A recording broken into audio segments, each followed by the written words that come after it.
اهلا بيكم.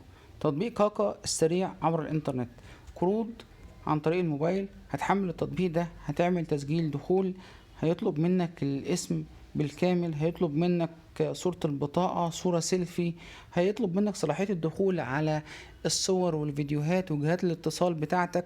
هتطلب منه كارد ب2000 جنيه او 10 تلاف جنيه زي ما انت عايز. بعد ما تطلب منه الكارد هو هيديك مدة 3 ساعات، وبعد كده يقولك في مصاريف للكارد ديت 500 جنيه، 300 جنيه، 200 جنيه عشان تقدر تاخد الكارد بتاعك.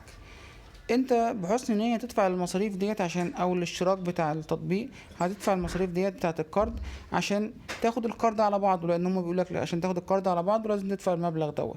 بعد ما تدفع المبلغ دوت بتستنى يوم واتنين وتلاتة، مفيش تم التحويل، بتتصل بيهم تاني بيقولك حضرتك معلش حصل خطأ في نظام السيستم، وحضرتك المفروض تدفع فوق اللي انت دفعته دوت مبلغ تاني.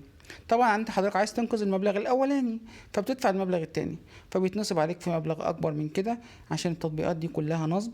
يا اما حضرتك بيقول لك الكارد وصل ليك وهنحسب فايدة عليك من اول النهارده وهو ما وصلش، يا اما بيقول لك مصاريف كارد او مصاريف الاشتراك في التطبيق عندنا خدمة سنوية بتدفعها مرة واحدة، او بياخد منك البيانات بتاعتك وبتدي يساومك بيها بعد وقت ما.